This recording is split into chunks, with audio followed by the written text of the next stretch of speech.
नमस्कार,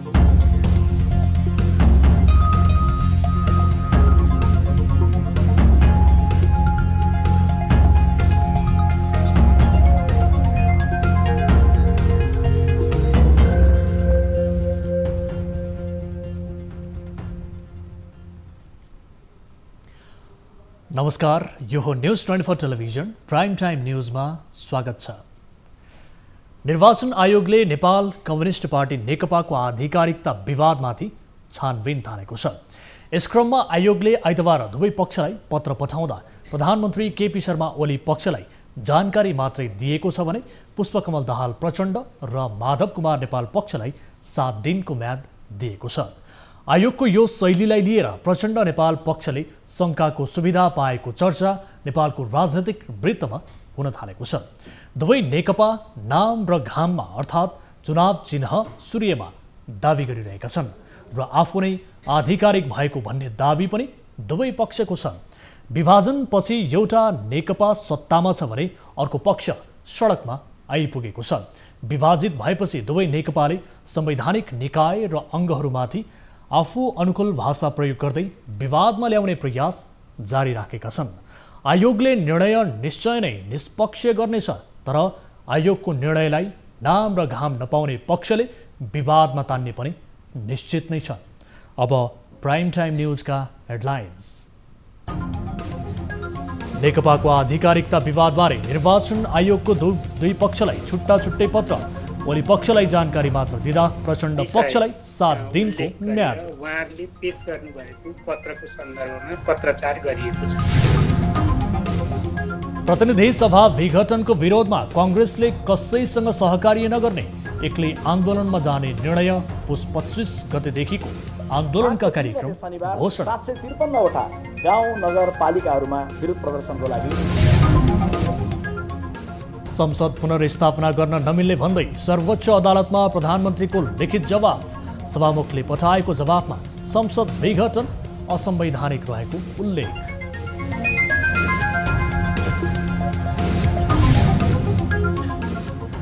भारतमा प्रयोगमा ल्याइएको कोरोना विरुद्धको खोप नेपाल ल्याउने तयारी तीव्र।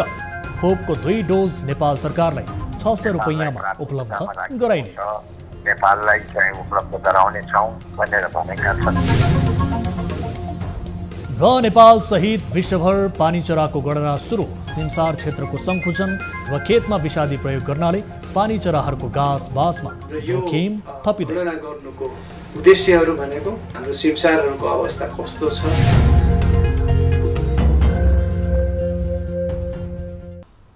हामी निरन्तर न्यूजमा छौं।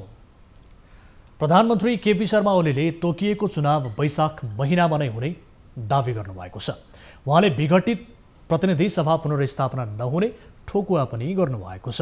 अनेरा सोबियोले आइतबार काठमाडौँमा आयोजना गरेको भेलालाई सम्बोधन गर्दै प्रधानमन्त्री ओलीले राष्ट्रियताप्रति अडिग र लोकतन्त्रका लागि सङ्घर्ष गरेको राष्ट्रपति जस्तो व्यक्तिलाई विवादमा ल्याउन खोज्नु दुःखद भएको बताउनुभयो। शालीन र भद्र महिला जसमा असाधारण देशभक्तिको भावना छ, लोकतन्त्रको लडाइँबाट खारिएर आउनुभएको छ, त्यस्तो महिलालाई राष्ट्रपति पाएको छ। उहाँको इज्जत माथि हमला गर्न, उहाँको मान प्रतिष्ठामा दावा बोल्न, उहाँलाई अपमान गर्न तयार भएर नारा लगाउँदै जुलुसमा नेताहरू मुस्कुराउँदै हिँडेको हामीले देखेका छौँ। आफू निकट विद्यार्थीहरूको भेलालाई सम्बोधन गर्दै प्रधानमन्त्री ओलीले छुटिएर गएको नेताहरूको कडा आलोचना गर्नुभयो। छुटिएर गएकाहरूलाई अब कुनै पनि मञ्चमा सम्झिनुपर्ने आवश्यकता नरहेको उहाँले टिप्पणी गर्नुभयो। गएको भए श्रद्धाञ्जली दिन हुन्थ्यो। तपाईँहरू शहीद त होइन। अब तपाईँहरूलाई कार्यक्रमहरूमा स्मरण गर्नुपर्ने पनि आवश्यकता छैन। खालि तपाईँहरूले जुन धुलो उडाउनुहुन्छ त्यसमा हामीले पानी छम्किनुपर्छ। त्यो धुलो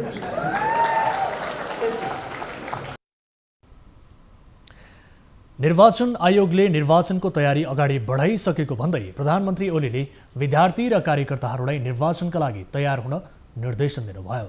उहाँले वैशाखमा हुने निर्वाचनपछि नसर्ने प्रश्न पार्दै निर्वाचनमा भाग लिन केही दलहरू डराइरहेको आरोप समेत लगाउनुभयो। प्रमुख प्रतिपक्ष नेपाली कांग्रेसले प्रतिनिधि सभा विघटनको विरोधमा एक्लै प्रदर्शन गर्ने भएको छ। आइतबार बसेको केन्द्रीय समिति बैठकले अन्य कुनै पनि दलसँग सहकार्य नगरेरै आन्दोलनमा उत्रिने निर्णय गरेको हो।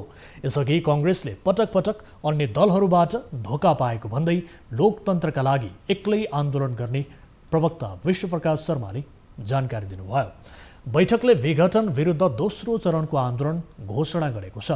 बैठकले पुस 25 गते कांग्रेसले 330 प्रदेशसभा क्षेत्रमा प्रदर्शन गर्ने निर्णय गरेको छ भने माघ 3 गते 753 वटा स्थानीय तहमा प्रदर्शन गर्ने प्रवक्ता विश्वप्रकाश शर्माले जानकारी दिनुभयो। त्यस्तै बैठकले माघ 8 गते सबै ओडामा विरोध सभा गर्ने निर्णय पनि गरेको छ। प्रवक्ता शर्माले कांग्रेसमा आन्दोलनमा जाने विषयमा कुनै विवाद नरहेको भन्दै आफ्नै एक्लो ब्यानर र झण्डाका साथ प्रदर्शनमा उत्रने बताउनुभयो। 25 गते शनिबार 330 प्रदेश सभा निर्वाचन क्षेत्रहरूमा विरोध प्रदर्शनको कार्यक्रम तय गरिएको छ।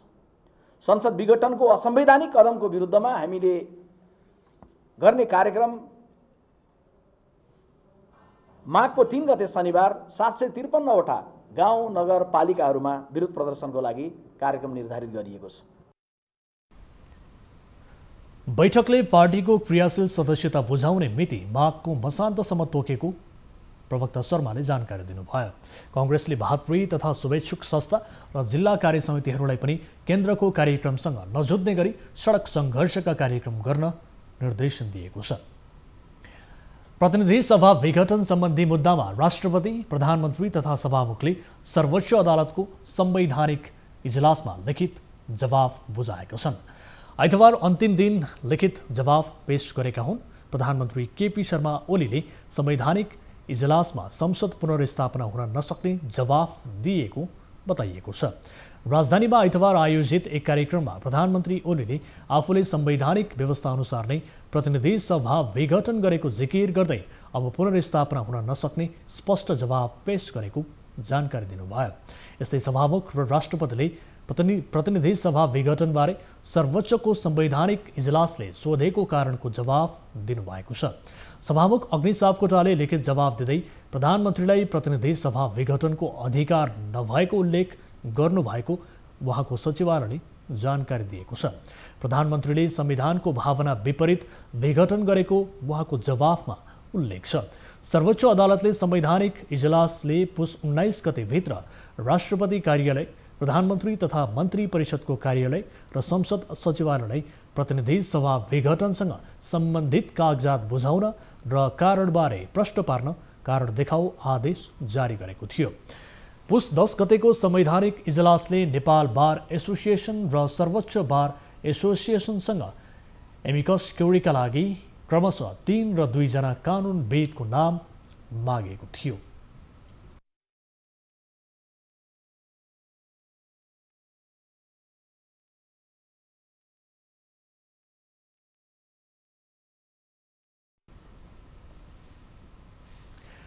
नेपाल कम्युनिस्ट पार्टी नेकपा राजनीतिक रूपमा विभाजित बनेको छ। अब कानुनी घोषणा हुन मात्र बाँकी रहेको छ। निर्वाचन आयोगमा नेकपाका अध्यक्ष केपी शर्मा ओली र अर्का अध्यक्ष पुष्पकमल दाहाल समूहले आधिकारिकताबारे निवेदन दिएका छन्। पार्टीको नाम, चुनाव चिन्ह, झण्डा कसको हुने भन्ने विवाद यी दुई पक्षको रहेको छ। निर्वाचन आयोगले दुवै पक्षको दावी अध्ययन गरेर दुवैका अध्यक्षलाई छुट्टा छुट्टै पत्र समेत पठाएको छ। तर पत्रको बेहोरा केही फरक छ। किन यस्तो भयो? एक रिपोर्ट। प्रतिनिधि सभा विघटनसँगै नेपाल कम्युनिस्ट पार्टी नेकपाको आधिकारिकता विवादमा निर्वाचन आयोगले प्रधानमन्त्री समेत रहेका अध्यक्ष केपी शर्मा ओली र अर्का अध्यक्ष पुष्पकमल दाहाललाई छुट्टा छुट्टै पत्र पठाएको छ। पत्रमा अध्यक्ष ओलीलाई राजनीतिक दल सम्बन्धी ऐन 2073 मा भएको व्यवस्थाबारे जानकारी मात्र दिएको छ भने अर्का अध्यक्ष दाहाललाई 7 दिनभित्र जवाफ दिन आग्रह गरिएको छ। नेपाल कम्युनिस्ट पार्टी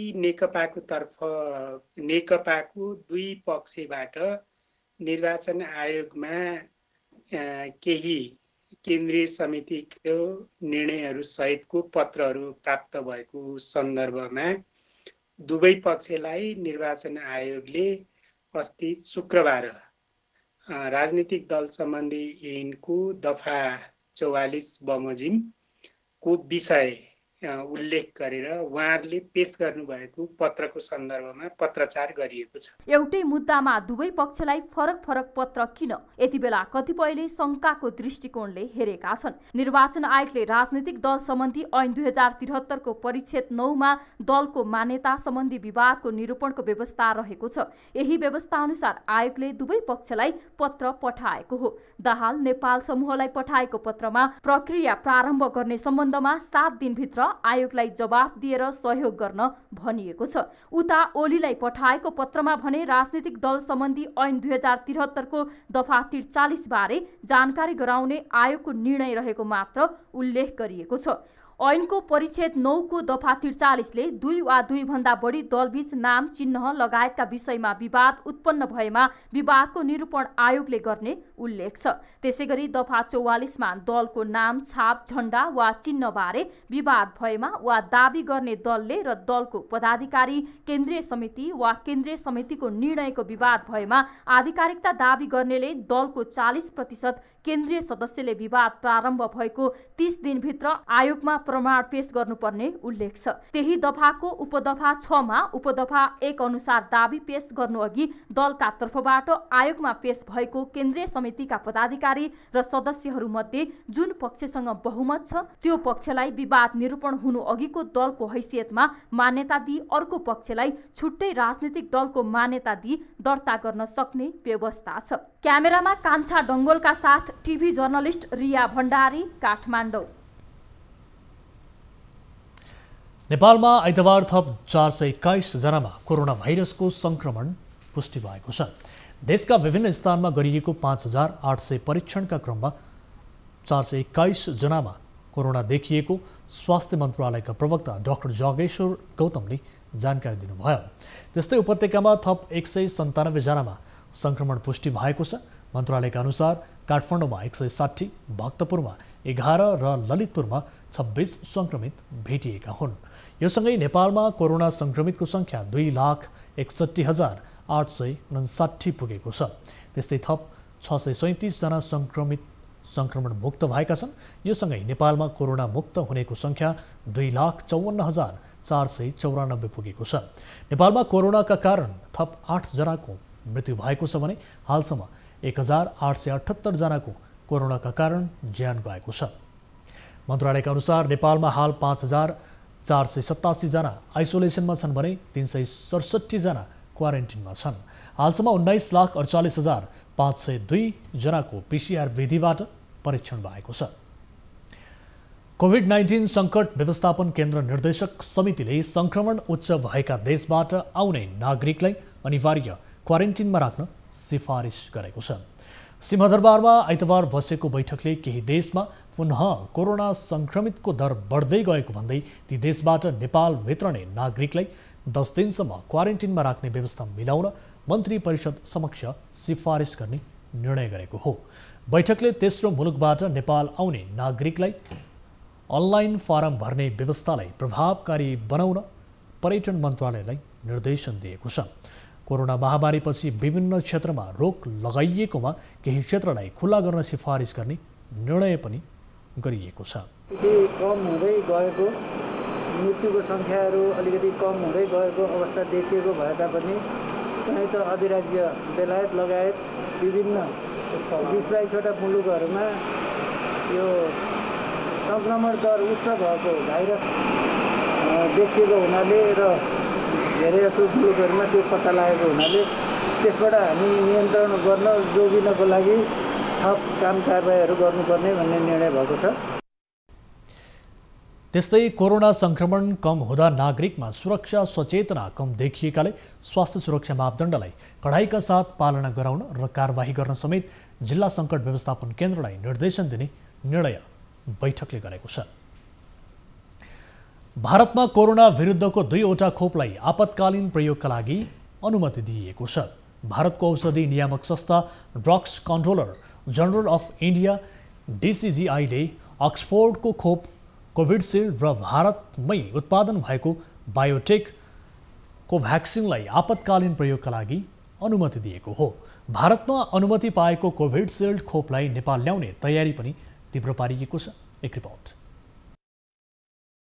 भारतको औषधि नियामक निकाय ड्रग्स कन्ट्रोलर जनरलले अक्सफोर्ड विश्वविद्यालय र एस्ट्राजेनकाद्वारा विकास गरिएको भारतमै उत्पादन भएको कोभिसिल्ड र भारत बायोटेकले विकास गरेको कोभ्याक्सिन नामक 2 खोपलाई आपतकालीन प्रयोगका लागि स्वीकृति दिएको हो। भारतमा यी 2 खोपले अनुमति पाएसँगै नेपालमा पनि कोरोना विरुद्धको खोप नेपाल ल्याउन भारतका लागि नेपाली राजदूत निलाम्बर आचार्यले खोप उत्पादक कम्पनी र भारतका उच्च अधिकारीहरूसँग भेटघाट गरिरहेको जानकारी न्यूज 24 लाई दिनुभएको छ। यहाँको सरकारी तहमा र ती खोप चाहिने उत्पादन गर्ने चाहिने निकायहरूले र यहाँको नीति आयोगले सबैले हामीलाई चाहिने राम्रो आश्वासन दिएका छन्। नेपाललाई प्राथमिकतामा राखेको छ, नेपाललाई चाहिँ उपलब्ध गराउनेछौँ भनेर भनेका छन्। अब प्राविधिक रूपमा अगाडि बढ्नुपर्छ। जनवरी 15 पछि भारतले कोरोना विरुद्धको खोप दिने अभियानको औपचारिक आरम्भ गर्ने योजना बनाएको छ। भारतमा कोरोना खोप दिन थाल्ने बित्तिकै नेपालमा पनि भारतमा प्रयोग हुने खोप नै ल्याउने तयारी गरिएको र भारतको खोप निर्माता कम्पनीहरूसँग भेटघाट समेत गरिरहेको भारतका लागि नेपाली राजदूत निलाम्बर आचार्यले जानकारी दिनुभयो। हामीले चाहिने दुवै कम्पनीसँग पुणेमा रहेको सिरम सँग र हैदराबादमा रहेको भारत टेकसँग हामीले चाहिने कुराकानी गरिराखेका छौँ। उनीहरूले पनि यो नेपालको आवश्यकता हामीको चाहिने ध्यानमा छ, हामीले विचार गरेका छौँ र सरकारले पनि हामीलाई भनेको छ, भनेका छन्। संसारको सबैभन्दा ठूलो खोप उत्पादक कम्पनी भारतको पुणेमा रहेको सेरम इन्स्टिच्युट अफ इन्डियाले अक्सफोर्ड युनिभर्सिटी र एस्ट्राजेनकाले तयार पारेको खोप उत्पादन गरिरहेको छ। कम्पनीले 20% जनसङ्ख्यालाई पुग्ने खोप पहिलो चरणका लागि उपलब्ध गराउने बताएको छ। भारतले खोप खरिद गर्दा नेपाललाई समेत 20% हुने गरी खरिद गर्ने र सोको भुक्तानी नेपाल सरकारले भारत सरकारलाई गर्ने अनुरोध सहितको पत्राचार गरिएको छ। अक्सफोर्ड युनिभर्सिटी र एस्ट्राजेनकाले तयार पारेको खोप 2 डोज लगाउँदा 70 देखि 90% प्रभावकारी देखिएको छ। यो खोप 2 देखि 8 डिग्री तापक्रममा भण्डारण गर्न सकिन्छ। यो खोप नेपाल ल्याउँदा नेपालमा अहिले भएको भण्डारण व्यवस्थाले नै काम गर्ने हुँदा यही खोप ल्याउन सरकार लागि परेको छ। यो खोप 2 डोजको नेपाल सरकारलाई 600 रुपैयाँमा दिने बताइएको छ। TV journalist Riya Bhandari, Kathmandu. न्युजहरू अझै बाँकी छन्, अहिलेलाई ब्रेक।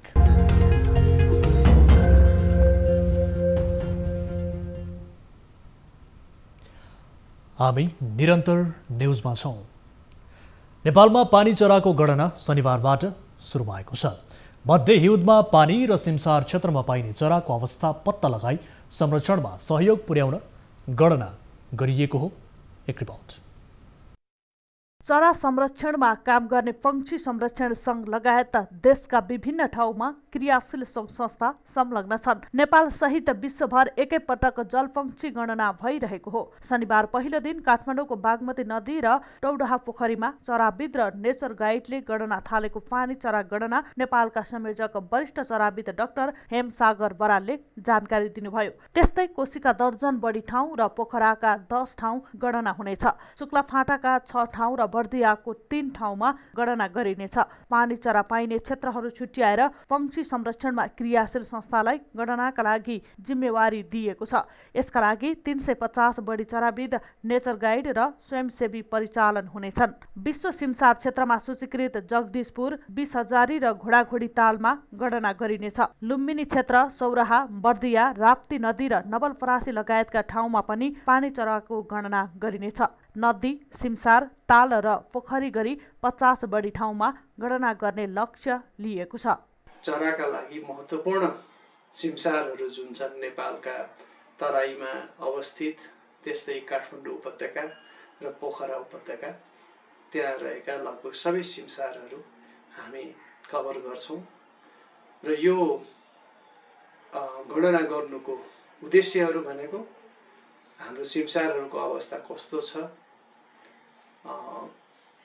र त्यहाँ रहने चराहरूको अवस्था कस्तो छ त्यो बारे हामीले पत्ता लगाउनु हो। गणनाले दिने परिणाम हेरेर संरक्षणका कार्यक्रम र नीति बनाउन सहयोग पुर्याउने चराविदहरू बताउँछन्। पुस 18 देखि माघ 5 गतेसम्म गणना गर्ने कार्यक्रम रहेको छ। पछिल्लो पटक नेपालमा अहिले चरा पर्यटन फस्टाइरहेको छ। नेपालमा आउने पर्यटक मध्ये 5% बढी चरा हेर्न आउँछन्। सिमसार क्षेत्रमा आश्रित हिउँदे पाहुना चरा पछिल्ला वर्षमा सिमसार क्षेत्रको संकुचन तथा विनाशले गर्दा उनीहरूको आकर्षण नेपालतिर कम हुँदै गएको छ। उडान मार्गमा हुने अवरोध र कृषिमा रासायनिक मलको बढ्दो प्रयोगले पानी चराहरू जोखिममा छन्। कपिलवस्तुबाट टिभी जर्नलिस्ट मनोज श्रीवास्तवको रिपोर्ट। कोरोना महामारीका कारण 9 महिनादेखि स्थगित सवारी चालक अनुमतिको प्रयोगात्मक परीक्षा सुरु भएको छ। यसबीच चालक अनुमति पत्र लाइसेन्स लिन साना तथा ठूला सवारीका गरी 5 लाख बढी आवेदक लाइनमा लागेका छन्। एक रिपोर्ट। यातायात व्यवस्था कार्यालय सवारी चालक अनुमति पत्र ठूलो भर्याङले प्रयोगात्मक परीक्षा ट्रायल आइतबारबाट सञ्चालनमा ल्याउँदा 800 बढीले ट्रायल दिन पाउने भएका छन्। यातायात व्यवस्था कार्यालय सवारी चालक अनुमति पत्र ठूलो भर्याङले कोरोनाका कारण रोकिएको प्रयोगात्मक परीक्षा ट्रायल चन्द्रागिरीमा रहेको Fevicol academy and research centre प्राली गुर्जुधारामा सुरु गरेको हो। कोरोना महामारीपछि उपत्यकामै पहिलो पटक आइतबारबाट सेवा आरम्भ गरिएको ठूलो भर्याङ कार्यालयले जनाएको छ। यातायात व्यवस्था कार्यालय सवारी चालक अनुमति पत्र ठूलो भर्याङ कार्यालय प्रमुख सञ्जय थापाले कोभिड-19 ले गर्दा रोकिएको र फारम भरेका लिखित परीक्षा पास भएका तर परीक्षा दिन नपाएका परीक्षार्थीहरू 815 जना रहेको मध्ये उहाँहरूको पालो अनुसार ट्रायल दिने व्यवस्था मिलाइएको बताउनुभयो। अहिलेको नयाँ दर्ताको हामीले एक्जाम गरेका छौँ। पुरानो जो पहिला हामीले परीक्षा फिक्स गर्यौँ, ट्रायल फिक्स गर्यौँ, लिखित परीक्षा लियौँ, हामीले डेट तोक्यौँ, तर त्यो हामीले गर्न सकेका थियौँ। हो तिनै परीक्षार्थीले आज सुरक्षाको फुल मापदण्ड अपनाएर आजदेखि हामीले गर्दैछौँ। तिनीहरू मात्र हुनुहुन्छ आज, त्यो रिट्रायलहरू हुनुहुन्न या अरू केही हुनुहुन्न। फर्म भर्ने, रासो तिर्ने, लिखित दिने तर दिन नपाएकाहरूलाई चाहिँ आज यहाँनिर हामी ट्रायल लिइरहेछौँ। भौतिक तथा यातायात मन्त्रालय बागमती प्रदेशका अधिकृत प्रकाश अधिकारीका अनुसार कोरोना महामारीका कारण हजारौं आवेदक मारमा परेको बताउँदै अब ट्रायल निरन्तर अगाडि बढाइने बताउनुभयो। लकडाउनभन्दा अगाडि बाँकी रहेका परीक्षार्थीहरूलाई चाहिँ पहिलो प्राथमिकतामा उनीहरूलाई दिनुपर्छ।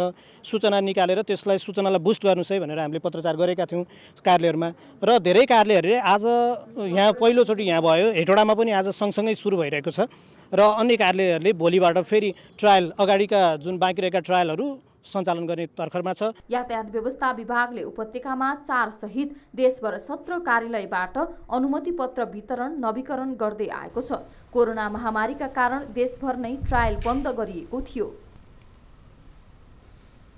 अब बिजनेस न्यूज।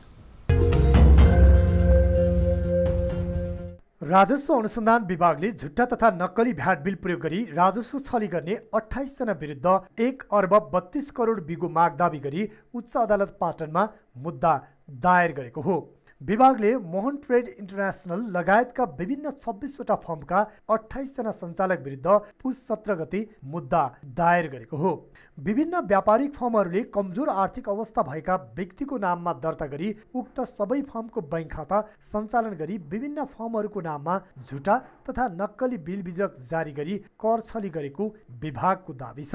नक्कली कारोबार गर्ने फर्महरू भए त्यसको प्रयोगकर्ताहरू एउटै मान्छेले अब 10 जना 20 जनालाई बेच्यो भने त 20 वटा फर्म संलग्न भयो। ती 20 वटा फर्मलाई पनि फेरि बोलाएर हेर्नुपर्ने हुन्छ। त्यसैले अहिलेसम्म हामीले पहिचान भएको चाहिँ 200 जतिले चाहिँ यसरी नक्कली बिल उत्पादन गरेर बेच्ने भए, बिलको कारोबार गरेर त्यसमा प्रयोग गर्ने किन्नेहरू चाहिँ 1500 जति फर्म चाहिँ पहिचान भएका छन्। राजस्व अनुसन्धान विभाग अनुसार 28 जनालाई राजस्व चुहावट अनुसन्धान तथा नियन्त्रण ऐन 2052 अनुसार 1 अर्ब 32 करोड 46 लाख 12,565 रुपैयाँ असुल उपर गरी जरिवाना र कैद सजाय माग दाबी गरी उच्च अदालत पाटन ललितपुरमा मुद्दा दायर गरिएको छ। छानबिन गरेर अनुसन्धान गरेर उच्च सरकारी वकिल कार्यालयको राय लिएर अनि उच्च अदालत पाटनमा मुद्दा दायर गरिएको विषय यो हालको विभागले चाहिँ यहाँ पाटनमा गर्छ। विभागले थप 200 भन्दा बढी शंकास्पद फर्म र र व्यापारिक कम्पनीहरूलाई मुद्दा चलाउने तयारी गरेको छ।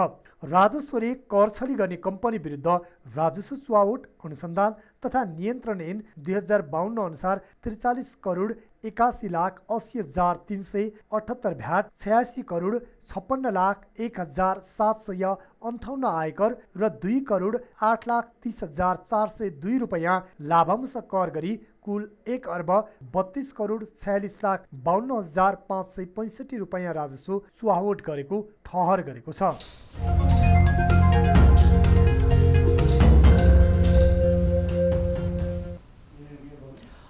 अब स्पोर्ट्स न्यूज।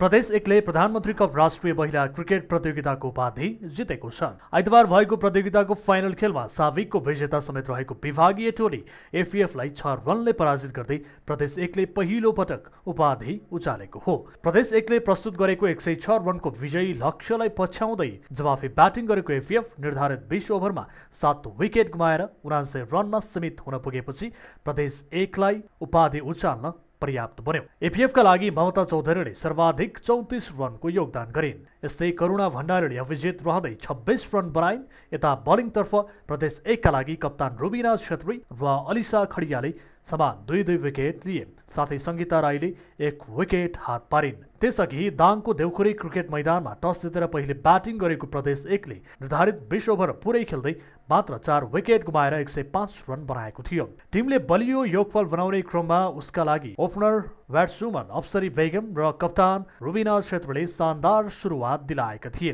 12.4 ओभरमा पहिलो विकेटका रूपमा आउट हुन पुगेकी रुबिनाले 32 बलको सामना गर्दै 18 रनको योगदान गरेकी थिइन्। रुबिना आउट भएपछि अप्सरी पनि सोही ओभरको अन्तिम बलमा आउट हुन पुगिन्। आक्रमक शैलीमा ब्याटिङ गर्न रुचाउने अप्सरीले 45 बलको सामना गर्दै 5 चौका सहित 34 रनको योगदान गरिन्। यी दुई बाहेक टिमका लागि काजल श्रेष्ठले अविजित रहँदै 29 रन बनाइन्। उनले 26 बलको सामना गर्दै 3 चौका समेत प्रहार गरिन्। त्यस्तै रोमा थापाले 3 रन, निशा शाहले 5 रन बनाउँदा सङ्गीता राई 2 रनमा अविजित रहिन्। बलिङतर्फ एफएफका लागि कप्तान सीता राणा मगरले 3 विकेट हात पारिन्।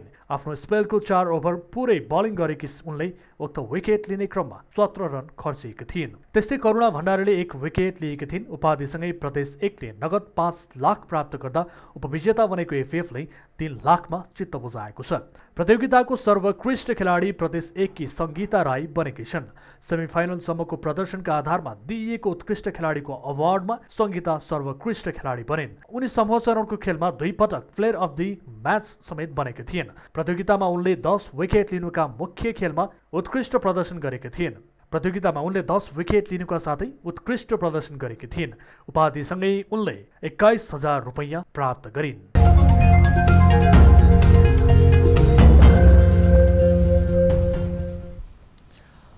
अब विद्या बस्नेतका साथमा फटाफट न्यूज।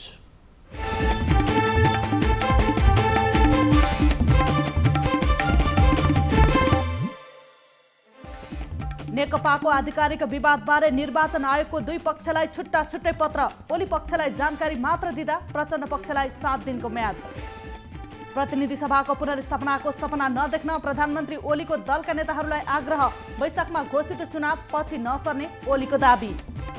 प्रतिनिधि सभा विघटनसँगै विभिन्न समूहहरूको राजधानीमा नियमित प्रदर्शन। नेकपाका दुवै समूहका विद्यार्थीहरूद्वारा छुट्टा छुट्टै जुलुस। सभामुख अग्नि सापकोटाद्वारा पनि सर्वोच्च अदालतमा जवाफ पेश। प्रतिनिधि सभा विघटन असंवैधानिक भएको उल्लेख। प्रधानमन्त्रीको कदमप्रति सडक सङ्घर्षलाई जोड दिनुपर्ने काङ्ग्रेस वरिष्ठ नेता रामचन्द्र पौडेल पक्षको जोड। आन्दोलनको विकल्प नभएको सभापति देउवाको भनाई।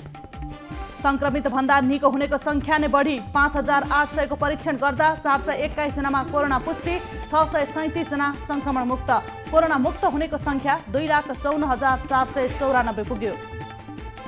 संसद विघटनको कारणबारे प्रधानमन्त्री केपी शर्मा ओलीले बुझाए लिखित जवाफ। बुधबारबाट संसद विघटन माथिको रिटमा सुनवाई हुने। नेपाल बारले पठायो 5 जना एमिकस क्युरी। सामाजिक सञ्जालमा अमर्यादित अभिव्यक्ति बढ्दो। राष्ट्रपतिको चरित्र हत्या हुने गरी सामाजिक सञ्जालमा भइरहेको अमर्यादित अभिव्यक्ति दिनेमाथि कारबाही गरिने खोजी कार्य जारी। सरकार विरुद्धका मुद्दा हेर्न असंवैधानिक इजलासको विलम्ब। तत्काल सुनवाई हुनुपर्ने मुद्दामा ढिलाइ भएको अधिवक्ताहरूको भनाई।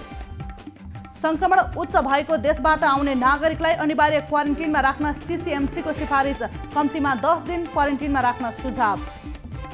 9 महिनादेखि रोकिएको सवारी चालक अनुमति पत्रको प्रयोगात्मक परीक्षा आजबाट सुरु, उपत्यकामै कोरोनापछि पहिलो पटक सेवा आरम्भ। नेकपाको विवाद ओडा तहसम्म, केन्द्र, प्रदेश र स्थानीय तीनै तहमा प्रचण्ड नेपाल समूहको बहुमत भएको दाबी। नक्कली पीसीआर रिपोर्ट लिएर विदेश जान लागेका 7 जना विमानस्थलबाट पक्राउ पर्नेहरू दुबई जान लागेका व्यक्तिहरू।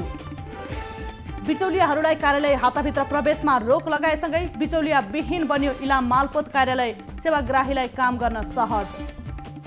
पर्सामा गाँजा लोड गरिएको ट्रक सहित 7 जना पक्राउ, 7 वटा पोकामा 15 केजीको दरले जम्मा 105 केजी गाँजा बरामद। कालीमाटीमा श्रीमानद्वारा श्रीमतीको हत्या अभियोगमा 23 वर्षीय सुन्दास परियार प्रहरी नियन्त्रणमा। पाल्पामा टिप्पर दुर्घटना हुँदा चालकको घटनास्थलमै मृत्यु हुनेमा रैनादेवी 6 र 5 मुजुङ बस्ने 40 वर्षीय रामु कार्की। प्रदेश सरकार अन्तर्गत इलामका आधा दर्जन सडक भुक्तानी नहुँदा प्रभावित, 60 करोडको ठेक्कामा 4 करोड मात्र भुक्तानी। टेलिकमको पोस्टपेड फोन बिलिङमा समस्या, खातामा ब्यालेन्स हुँदा पनि फोन काटियो। कोरोना बिमा नपाएको संक्रमितहरूको गुनासो, भुक्तानी दिन बिमा कम्पनीहरूले कन्जुस्याइ गरेको बिमितहरूको आरोप। साताको पहिलो दिन आइतबार शेयर बजारमा नयाँ रेकर्ड कायम, नेप्से परिसूचक 88.12 अङ्कले बढ्यो। महिला राष्ट्रिय क्रिकेट प्रतियोगिताको उपाधि प्रदेश 1 को पोल्टामा, फाइनलमा विभागीय टोली एफएफ 6 रनले पराजित। नाइजेरियामा इस्लामिक चरमपन्थीद्वारा मालीको सीमा नजिकै एक गाउँमा हमला, कम्तीमा 56 व्यक्तिको हत्या, 20 जना घाइते। र भारतमा कोरोना विरुद्धको 2 खोपलाई स्वीकृति, सेरम इन्स्टिच्युट अफ इन्डिया र भारत बायोटेकका खोप 70% प्रभावकारी।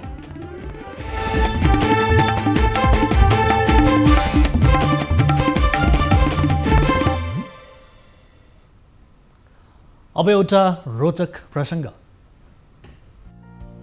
तान्जानियामा बच्चाहरू स्कुल नगएमा विद्यार्थीलाई होइन आमा बुवालाई सजाय दिइने एउटा फैसला आएको छ। विद्यालय नजानेको संख्या बढेपछि त्यहाँको सरकारले अभिभावकलाई सजाय दिने फैसला गरेको हो। तान्जानिया सरकारका अनुसार बच्चाहरूले विद्यालय छोड्नु अपराध हो। यसरी बच्चाहरूलाई शिक्षाको अधिकारबाट रोक्न मनाही गरिएको छ। बच्चाहरू स्कुल पठाउन अनिवार्य गरिएको हो। गरिब देश तान्जानियामा कृषि कार्यमा 80% मानिसहरू लागेका छन्। धेरैले कमाइको लागि प्राय बालबालिकाहरूलाई खेती गर्न तथा फल तरकारी बेच्नलाई अभिभावकहरूले लगाउने गर्छन्। अब भने विद्यालय नपठाएर घरमा काम गर्न लगाउने अभिभावकहरूलाई दण्ड दिने निर्णय गरेको छ। तर कस्तो दण्ड दिने हो यसमा भने हालसम्म केही खुलाइएको छैन। राजनीतिक टिप्पणीकारहरूका अनुसार विशेष कानुनको व्यवस्था गर्नु पूर्व नै अभिभावकहरूलाई यो सन्देश पुग्नेछ र संयमित हुनेछन्। अब प्राइम टाइम न्यूज सक्नु अघि हेडलाइन्स पुनैपटक। नेकपाको आधिकारिकता विवादबारे निर्वाचन आयोगको 2 पक्षलाई छुट्टा छुट्टै पत्र, ओली पक्षलाई जानकारी मात्र दिँदा प्रचण्ड पक्षलाई 7 दिनको म्याद।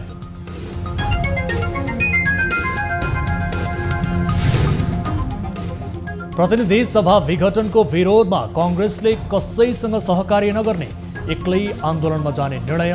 उस 25 गतेदेखिको आन्दोलनका कार्यक्रम घोषणा। 753 वटा गाउँ नगरपालिकाहरूमा विरोध प्रदर्शनको लागि। संसद पुनर्स्थापना गर्न नमिल्ने भन्दै सर्वोच्च अदालतलाई प्रधानमन्त्रीको लिखित जवाफ। सभामुखले पठाएको जवाफमा संसद विघटन असंवैधानिक रहेको उल्लेख।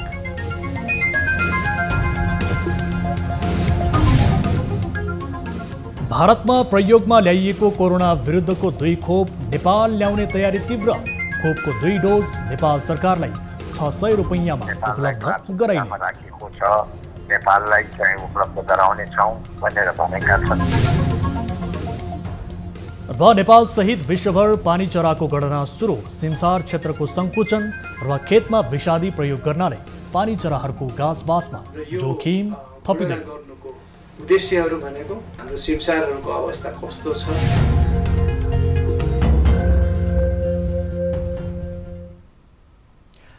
प्राइम टाइम न्यूज अहिलेलाई यति नै। जाँदा जाँदै ताली र गालीका लागि हामीले सोधेको प्रश्नको परिणाम, यसपछि प्रसारण हुने कार्यक्रम सीधा कुरा जनतासँगमा हेर्न सक्नुहुनेछ। थप न्युजका लागि हाम्रो वेबसाइट www.news24nepal.com हेर्नुहोला। साथै हामीलाई फेसबुक, ट्विटर र युट्युबमा पनि फलो गर्न सक्नुहुनेछ। यस्तै मोबाइल, भाइबर र इमेलबाट न्युज 24 को हेल्प डेस्कमा कुनै समस्या र गुनासो छ भने टिपाउन सक्नुहुनेछ। हामी निरन्तर न्युजमा छौँ। नमस्ते।